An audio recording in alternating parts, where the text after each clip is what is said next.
Christians Against Poverty have been criticised for being Christians against poverty.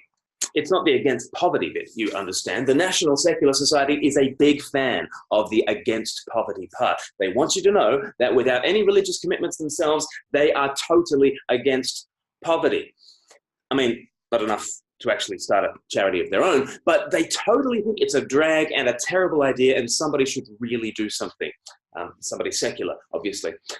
Well, somebody secular did a report on CAP, Christians Against Poverty, and they released the findings last week. The London School of Economics calculated the benefit of CAP's work to society at £31.5 million a year. It pointed to the 6,000 Christian volunteers working towards this public good and the fact that CAP lifts 10 Britons out of poverty, out of debt every day. These seem quite scientifically measurable metrics by which to assess CAP, but the National Secular Society didn't really cite facts. Instead, it just complained that it was Christians doing all of this, Christians who actually talk about their Christianity as though spiritual values might have something to say to the problem of materialism. This kind of concern was voiced in the largely positive BBC documentary which aired on Friday. Here, CAP founder John Kirkby was asked by a producer, helping anybody from a faith perspective is a good thing, as is helping anybody from a non-faith perspective. Anybody helping anybody, it's a good thing. So why don't you just go into people's homes, offer them the service that you offer in terms of the practical service, and then walk away and not mention Jesus, not mention the Bible, and not pass on literature? Why not leave it at debt advice? Why bring Jesus into things? Why offer to pray with their clients? Oh, did you know that they offer to pray with their clients? Yeah, not sounding so virtuous now, are they? Prayer, yeah, you heard right. Prayer. Critics say that this prayer is an emotional fee which clients are expected to pay for the service. That was the view of Steve Johnson from Advice UK in 2011. His body cancelled the membership of CAP because offering prayer was deemed incompatible with membership in that secular body. Well, maybe he had a point. I mean, just take a look at the emotional pressure bearing down on this poor soul. Okay, Mick, I'll just say a real quick prayer for us. Is that all right? Yeah. And witness, if you can bear it, the spiritual manipulation in this particularly brazen invitation to church. Were you thinking of popping by the church at some time before? Possibly. Yeah, because we've got a little crash and stuff for him to go into during the service and stuff, so you don't have to be with him the whole time. Right. Yeah, we have tea and coffee and stuff from like 10 o'clock. So if you fancy coming down on Sunday, I should be there this week. How does he sleep at night? But this was the criticism back in 2011 by Advice UK. They said that if CAP offered prayer, it was effectively expecting clients to pay for their service by undergoing 30 seconds of staring at their shoes. No, says Steve Johnson, advisors must not offer or impose their values. Now, that's an interesting word to use as we consider debt, don't you think? Values. Debt surely is about getting our values wrong. Maybe we value stuff too much, or we value the wrong things, or maybe we value present expenditure over future happiness. Debt is a problem of value. So if debt counseling is not bringing a different value structure, it's not going to help. Let's imagine you seek to advise someone in debt and you have a purely scientific mindset. You're going to be completely secular and bring no spiritual values to bear on things. Imagine you are Lawrence Krauss. Here's your worldview. The picture that science presents to us is in some sense uncomfortable, because what we've learned is that we are more insignificant than we ever could have imagined. You could get rid of us and all the galaxies and everything we see in the universe and it would be largely the same.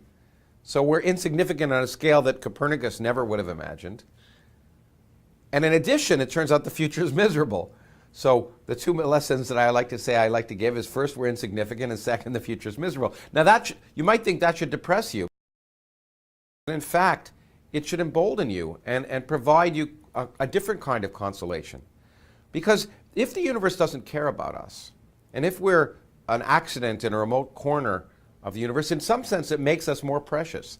The meaning in our lives is provided by us. We provide our own meaning. Sorry, why? We should make the most of our brief moment in the sun, because this is all we have. This is all we have? Well, Lawrence, this for you is millions of dollars and book deals. This for the clients of CAP is crushing debt, despair, and suicidal thoughts. Bring Lawrence's scientific view into debt counseling. Let's see where it gets us. Imagine Lawrence's scientific view brought to bear on this guy's troubles. I've got a stage in my life now, to be honest with you, I could be dead tomorrow and I won't give a shit. Wow. Because everything's gone. My wife's gone, Yeah. my mother's gone, my dad's gone, my little bro's gone. I've not particularly to live for. What's going to get him out of the hole he's in? Not a purely scientific and secular worldview. Here's what gets people out. It's what founded CAP, and it's what they offer to others. The Spirit of the Sovereign Lord is on me, because the Lord has anointed me to preach good news to the poor. He has sent me to bind up the brokenhearted, to proclaim freedom for the captives, release from darkness for the prisoners, and to proclaim the year of the Lord's favour and the day of vengeance of our God, and to comfort all who mourn. There is a God who steps down from his throne to expend himself for the poor, to liberate us and give us a future. That's how you fight poverty.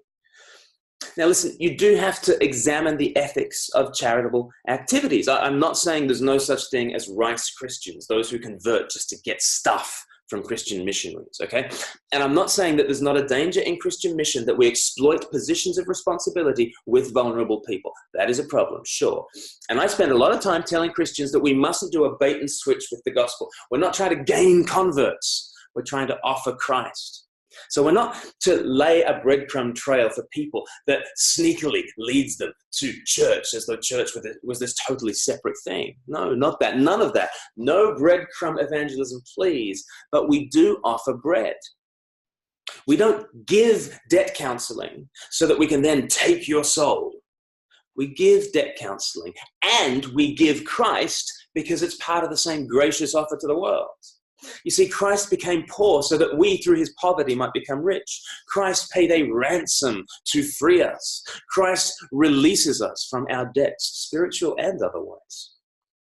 So we speak of him and we share his love. And as we share his love, we speak his name. It is all of a piece.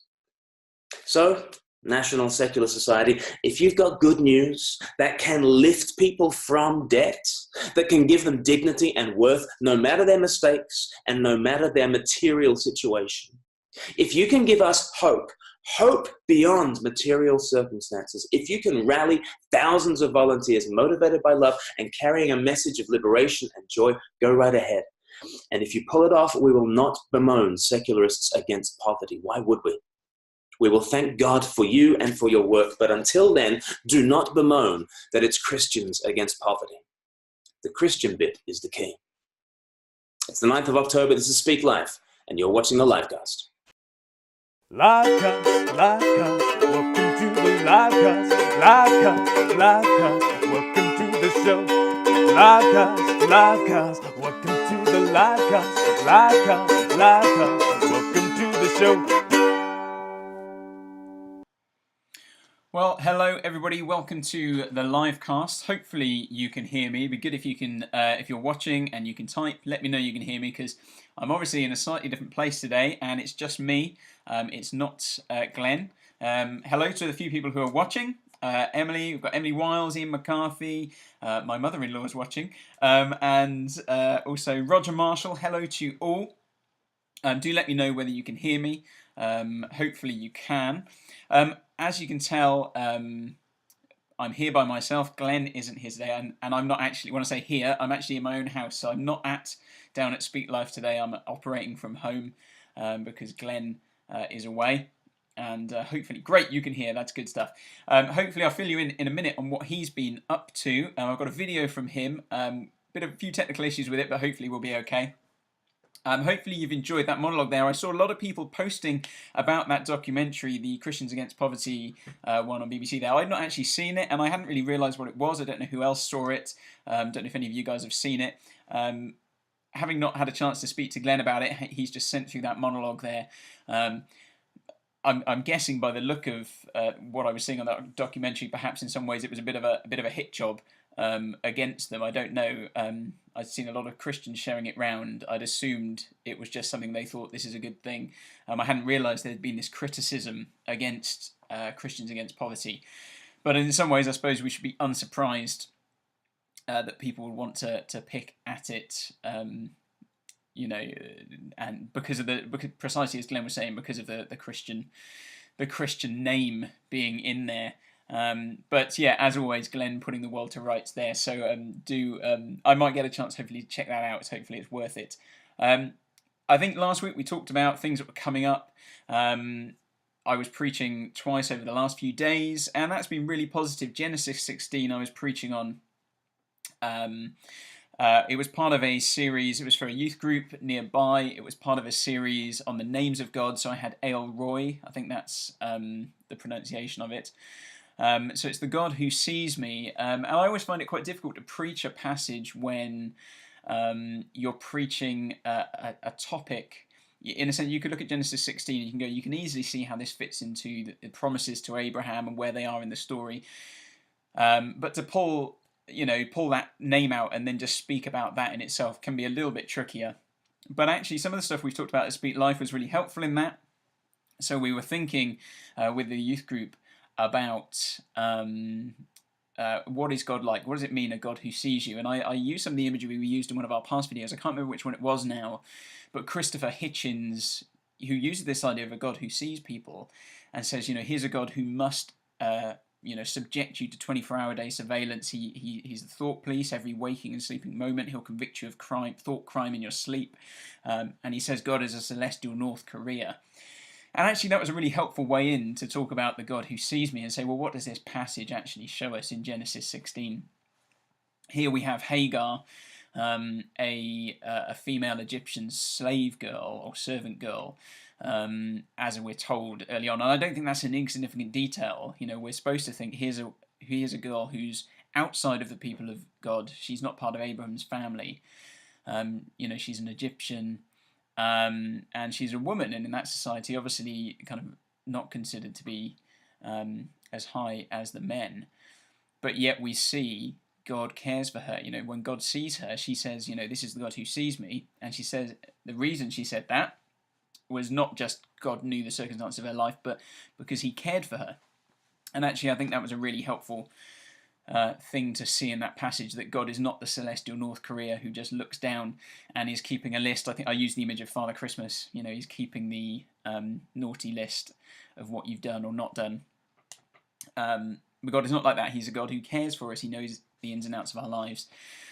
Just seeing a few things coming in about the cap thing there. My mother-in-law, there you go, says it was a great documentary, supported cap, not sure where the criticism came from. So, okay, so it sounds like the documentary itself was positive, but it looks like maybe there's been criticism from elsewhere.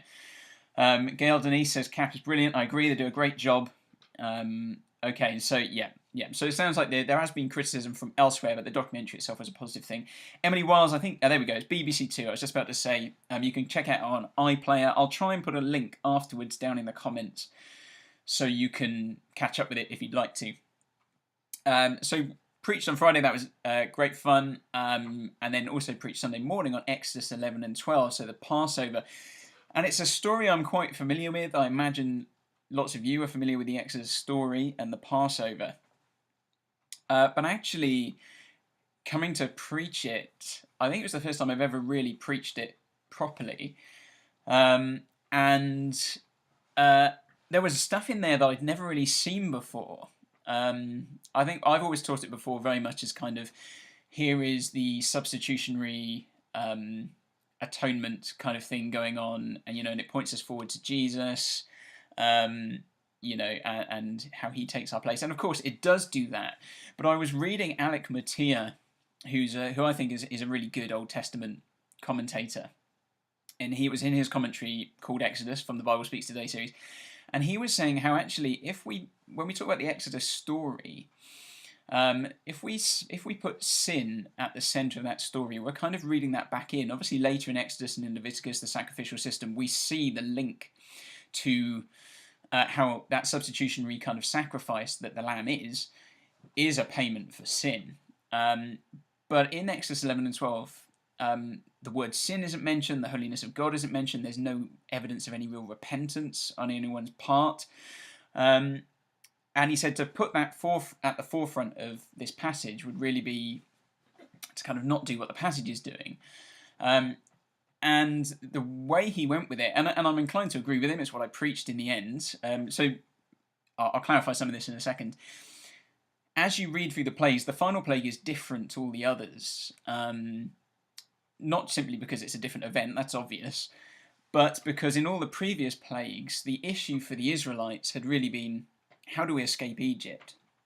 But when you get to this final plague, we see God says, I will come into your midst, and we see God is coming in judgment. And then we've got this different thing going on.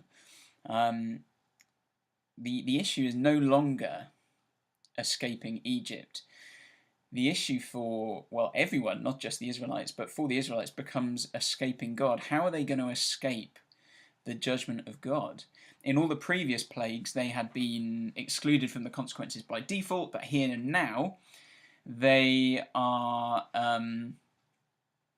they're now having to do something to avoid this judgment that's coming upon them. I'm just checking the feed is going okay. Is this feed still going, or is the feed dropped out? Not sure what's happening here.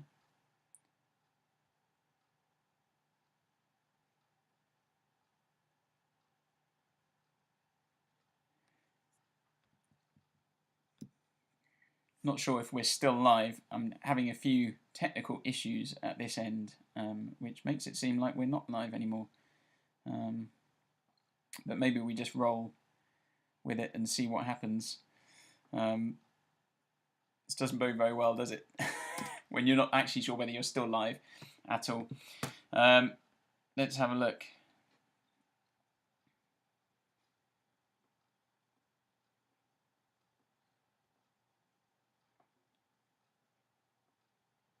Oh, maybe we are. Okay, something very confusing has happened at my end, but it looks like suddenly the screen has popped back up. Not sure what's going on. You're good, keep going, thank you. What a nightmare. Just there we go, still in the middle of, and I've lost my place entirely now, Exodus 11 and 12. Yes, so the issue for them is now, it's not escaping Egypt, it's escaping the judgment of God. And although it's still, of course, it points us forward to Christ's sacrifice, undoubtedly, as a payment for sin. The idea that they need to escape God's judgment, inherent in that idea is, of course, the fact that they must have sinned to be worthy of that judgment.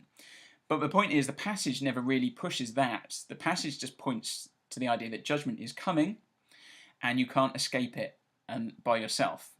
And then we see God graciously provide the lamb. So I'm not saying in this that the sacrifice of the lamb is not a payment for sin, but that's not what the passage wants to highlight, really. It wants to highlight God is coming in judgment and you cannot escape.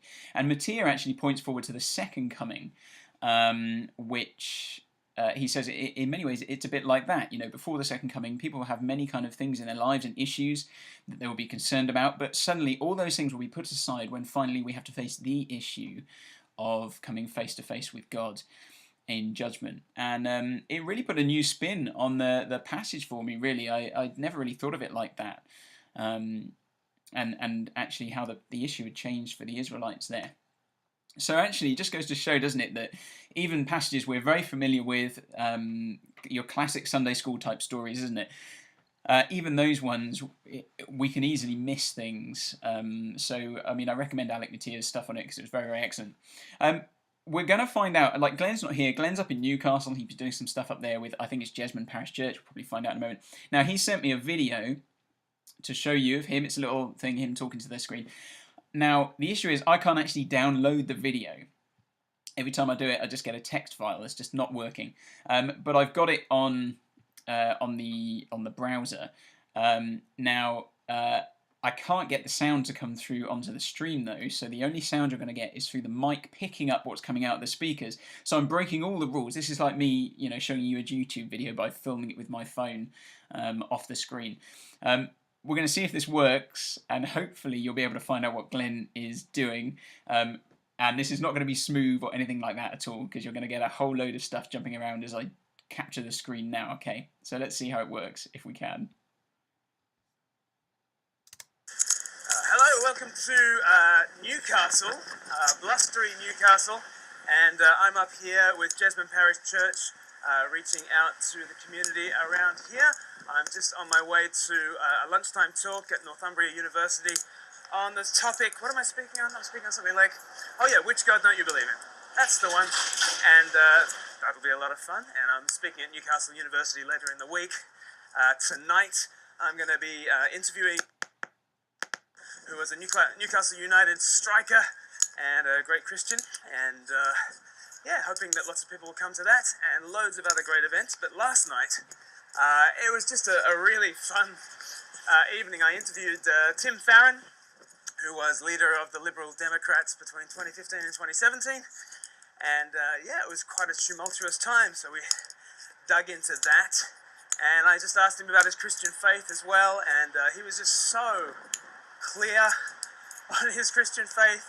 He said, you know, there are two options with spirituality, and I was thinking he was going to say, you know, the two options are there's either some kind of God or there isn't a God, and he said, no, the two options are either Jesus is Lord or life is utterly meaningless, and you've got to make your decision. And then I asked him, well, you know, how do you go about investigating Jesus? And records, dig into the Gospels, and you'll come to the conclusion that either it is true or it's a terrible hoax and you must reject it. So he was putting forks in the road everywhere, and that was great. And what really struck me with Tim is when I asked him about the way in which he was grilled by the press that were trying constantly to have their gotcha moment because of his views on sexuality and abortion. And he just had absolutely no animosity towards them for that. He did not want to play the victim card. And he continually warned us Christians away from a persecution mentality, saying that, well, look around the world. We are not the ones getting persecuted, are we? And yeah, I just thought he was a guy of such great integrity and such a clear Christian witness and testimony. And yeah, it was just a really positive evening. Afterwards, I spoke to a guy for about an hour, and because this is the Speak Life livecast, we've got to mention Jordan Peterson. Well, I didn't want to mention Jordan Peterson, but I was just talking to this young guy, and he said, you know, I've just kind of gotten back into the Bible and gotten back into thinking about church again after like walking away from it completely as a child. And I sort of said, you know, I just dropped the name of Jordan Peterson, and his eyes lit up, and he was like, yeah, the biblical lectures, they've just got me back into the Bible massively. And yeah, we had a conversation for the best part of an hour, and he was so keen. And I was, you know, giving a few cautions about Peterson and showing him that, you know, Peterson needs Jesus too. And he could see that. And yeah, he said, see you on Sunday, see you in church on Sunday. So that was really encouraging. Loads of other encouraging stories from last night. But yeah, a day in the life of mission to Newcastle. Well, yeah, I'll be back in Eastbourne as of next Monday. We'll do the Speak Life livecast on Monday. So I'll see you all then. And do please pray for this mission to Jesmond Parish Church. God bless. Bye-bye. So there you go. Hopefully that worked. Hopefully you could hear it and the sound wasn't completely appalling. But it sounds like Glen's getting up to lots of great stuff. If you wanted to know the name of the footballer who he was interviewing, I know the voice, it dropped out there. It was someone called Shola Amiobi, who was a former Newcastle player. I hope I'm saying that right. I don't follow football. I have no interest at all, if I'm brutally honest. But as Glen said, you know, really good Christian guy. So it sounds like it's all been very, very positive up there. I think he's probably coming to the end of his few days up there now. I think he might have 1 or 2 more days left. So do pray for him and the things that will be going on up there, because it's all very, very positive stuff. Maybe you guys, hopefully you've checked out our videos that we've been putting out over the last few weeks. So the last 2 videos we've put out on a Monday night have been the Sean McDowell and Heyman Mater debates and our kind of takes on them. So last week we thought, what would it take to convince you were wrong? So we looked at their discussion and things they'd said about that, and we got a bit of a chance to talk about that last week. So do go back and look at the livecast, or you can grab the podcast for that. This week we were thinking about, well, where do you get your morals from? And again, just off the same debate, because there was some really interesting discussion in there, and I think actually this is maybe a more useful video for us in some ways, for us as Christians in an everyday situation, as we do chat with friends and people say this, I think this is wrong or right or whatever. And as we start to burrow back behind those things and say, well, why is this right? Why is that wrong? And if I'm looking over here, it's because I've got a few things written down in different places. But there was part of the video part of the discussion where Justin Briley asked Heyman about a discussion he had with Leah Labresco, who was a Catholic. She was an atheist blogger who became a Catholic, and she'd been on Unbelievable before, talking to Heyman years before. And we looked at some of that, their discussion, or heard some of their discussion. And in that discussion, she was talking with Heyman about his morality, and she uses the idea about men and women being equal, or women should be treated equally to men. And she was saying, well, isn't this just like... why is your view any different to art? Like someone likes this, another person likes that. On your view, how do you come to anything more than that? That when you say women should be treated the same as men, is that just a preference, or is that an objective reality that, of course, people should be treated equally? Because I think, as Glen says in the video that came out last night, Heyman will say, yes, of course, men and women should be treated equally, which hopefully we agree with. But, you look at someone like the Taliban and they will say something completely different to that. They will disagree. And so she basically says, well, what is your justification for believing that? And he just says, I wasn't aware that needed a justification, and which is mind-boggling, really, to come out of his mouth, given that he spends so much of his time demanding justification for beliefs. And yet he doesn't feel he needs to justify his belief on this. In some sense, it seems like he feels it's self-evident in the world, but he doesn't want to say that. He doesn't want to say that it's kind of axiomatic, that these things are true, but I think he probably believes that it is, though I'm not sure he'd want to admit to it. And he kind of just goes back to this idea, I can't remember if it's in the Leah Labresco section or in the bit with Sean, where he's saying, well, really, it's about, what we see that people are happier and get along better when they're treated equally. So we should do what's best in practice, really, for society. And of course, in the video, we talk a bit about how actually slavery is the example Glen uses, isn't it? I think about how the example of abolishing slavery. If you're thinking about what was better for society, well, actually, the abolition of slavery was actually probably not the best thing for society from an economical standpoint. Glen talks about how it cost, I think it was 20 million, 40% of the national budget of that day, a debt that the country's still been paying off until 2015. It made the lives of the slave owners far more difficult, and stuff like that. It made society much tougher in many ways to kind of completely unravel this system. But it was right. It was the right thing to do to abolish slavery. So just saying, what's going to be best for society? Well, actually, the abolition of slavery, from a kind of very, empirical point of view, was not the best thing to do. Stuff would have run more smoothly and economically better with it, but we knew it was the right thing to do. And so we'll talk a bit more in a second about a few bits come up. We're going to watch a clip now from the video. It's a few minutes long, so hopefully I've got the right bit and this will come up and you can see what's going on and say what you think about it. Okay, so there isn't an objective moral nature to the world. Heyman is clear on that, at this point anyway.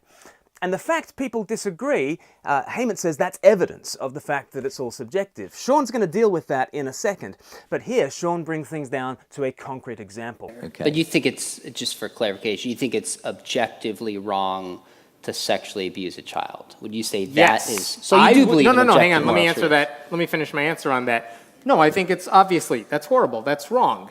Oh, well, maybe there is an objective moral standard. Here, Heyman seems pretty emphatic on the wrongness of abusing a child, but something tells me he's not going to stick with his objective judgment. I think, this is the thing, that to me seems like a black and white issue. Child abuse does seem like a black and white issue. Something tells me a but is coming, though. But again, there's plenty of, I think, killing people, you would think that would be an objective truth, but we live in a country where we have the death penalty. There are nations that are firmly religious that kill people because they think that's the right punishment for whatever the crime is. I mean, yes, I agree with you. Like, no, we should never sexually abuse anyone. We should punish anyone who do. But I'm saying there are a lot of things that we think are pretty hardcore. This has to be wrong, that we will find people who are arguing the other side to that. So the argument is that moral judgments can be difficult to make and people disagree. And therefore, says Heyman, we can't know any objective standard. Sean replies, So the fact that some people are wrong doesn't mean there's not an objective truth. Totally. People have been on opposing sides of all sorts of matters of fact. That doesn't mean there's not a right answer. And Sean drives home the point. But are there some things that are indubitably true, like 2 + 2 = 4, the earth is round, and it's wrong to sexually abuse a child? Like, all you have to do is have one thing, and there is objective truth, whether it's in science or morality. There is a difference between like a mathematical fact and these moral ideas that we interpret. I mean, only the same in sense of being objective, being outside of us. I agree that they're different in other respects. Yeah, but I don't know where this game is going. The game is not really a game. It's the place we live every day. We live every day making moral judgments, judgments of better and worse, right and wrong. It's a basic building block of human experience, but Heyman is fudging here, even when the examples are really clear-cut, like torturing a child. And the question is, why? Why is he fudging? The answer, surely, is that he has philosophical commitments that mean he has to twist or ignore some of the most basic realities of human experience. So that was a clip from last night's video. You can see the full thing on down our stream. I think it's pinned to the top of our Facebook page, but it's on YouTube as well. And I just think there's lots of really good stuff in there, or interesting stuff to think about. I mean, Heyman says, doesn't he, as Glen picks up, Sean's pushing him on objective values, and this issue, the very emotive issue of child abuse. Is that something which is objectively wrong? Like, that is definitely a wrong thing. And Heyman, as Glen kind of points out, is kind of saying, well, look, people disagree on things. And therefore, he kind of wants to use that to say, well, because people disagree, clearly there is no objective truth. Which, just doesn't seem to add up. Sean says, are there, all you need is one thing to be objective. Just because people disagree on something doesn't mean that there is no right answer to it. I mean, maybe I'm not sure, it's on a similar vein. I once got into a discussion with someone over abortion, and they did it was when does life start, and I was saying, the child in the womb is a life, and this person was very much they're not, and they use the old, if there's an abortion, there's a clinic, and there's a fire, and do you grab the baby or do you grab the eggs and stuff, and they want you to kind of say, well, you grab the baby because you think the baby's more important than the eggs, because we all know that the embryos are not humans, really. That's kind of the road they want you to go down. And I remember just saying, look, yeah, but people would choose different things. It doesn't matter what my answer is to that question, because some people might choose the embryos, some people might choose the baby. That doesn't actually answer the question of when life starts, because we could be wrong. And I think there's similarities there with what's going on here. Just saying, if you've got a difference of opinion doesn't mean there isn't a right answer. Although in the case of the the clinic there, the person really wants to think theirs is the right answer. They don't want to say there is no right answer. They want to say their side is right and yours is wrong. But I think the thing that struck me as I was watching that video, and you know, he says, doesn't he, Heyman, in kind of one breath, that child abuse is wrong. And then he says immediately in the next breath, but then you take something like murder, and he says, and we have the death penalty. And it seemed to me that what he was implying was, whether he intended it, was that, you know, here's something which is very, very wrong. We know killing is wrong, but there are circumstances where it's okay. Now you might want to get into the ins and outs of the difference between murder and killing and things like that, and we're not getting into a discussion about the death penalty or anything like that. But I immediately thought, like, well, are you applying that to child abuse? Or is he saying, well, you know, there might be cases where child abuse is okay then? You know, that it's not always wrong. There might be some cases where it's okay to abuse a child. And I'm sure he wouldn't dream of saying that. He wouldn't want to, but it feels like his position, the beliefs he has, almost back him into a corner. So he doesn't want to come down and say these things are wrong objectively, even though I think he probably believes they are. I can't imagine he would say, if we pushed him, well, no, there might be cases where child abuse is okay. I think he would just say, no, that is wrong.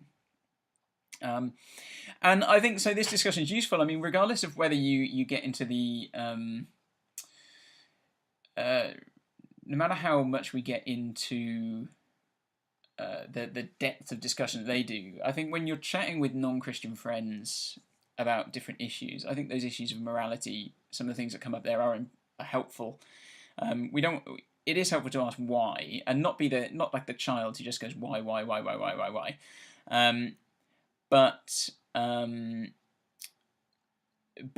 basically, rather than attack people's positions, sometimes it's helpful just to kind of deconstruct their position a bit. Well, why do you think that? You know, Heyman talks about, you know, a better society, happier society, and you'd want to deconstruct some of that as well, wouldn't you? And say, well, why is it better? You know, why is it good to have a happy society? You know, those are kind of value-laden terms and phrases, aren't they? So, you know, I think there's a lot in there, just kind of pushing back against people and thinking about where do people's morals come from. And so maybe if you've got 20 minutes, you know, watch through the video, but hopefully there are helpful things in there that can help you day by day. All sin, so Richard Jonathan Smith has said, all sin is the same though, no matter how small we may think. God thinks it's all on the same level. Yeah, that's a really interesting one. And I really don't know where I sit on that, actually. I think it all leads to the same place, doesn't it? And I remember saying something very similar to that once, and someone said to me, but when you look at the Old Testament, there seem to be different levels of punishment for different sin. And it just got me thinking. And I've never really gone any deeper with that or had a discussion with anyone further about, you know, is it the case that there are some things which are more grievous than others? Obviously, all sin leads to death. All sin is an affront to a holy God and brings people under judgment. And but yeah, I mean, it's an interesting one. I don't know. It might be one of those things we often say, but perhaps we need to think about more. Maybe Glen and I could think about that at some stage. That'd be a good thing. It's a shame he's not here. I'm sure he'd have something to say on it. Great, guys, we're going to have to kind of wrap up. I'm sorry to be a little bit shorter today, but hopefully you found some of it helpful. Do be praying for Glen and stuff going up in Newcastle. Next week, I think he said at the end of his Newcastle video, we are going to be going live on Monday, because on Tuesday we're going to the Brephos conference, which is a conference which helps Christians or Christian leaders to deal with the issues of abortion that are kind of coming up in society today, and kind of being, you know, just protecting the vulnerable, really, and those lives, the voiceless, that don't have a voice there in the womb. So do check in on Monday for that. But otherwise, thank you for checking in. Sorry it's been a little bit kind of ad hoc and thrown together. Hopefully you've enjoyed it though, and don't worry, Glen will be back. So thanks very much for joining me today, and I'll see you next week. Take care. Bye.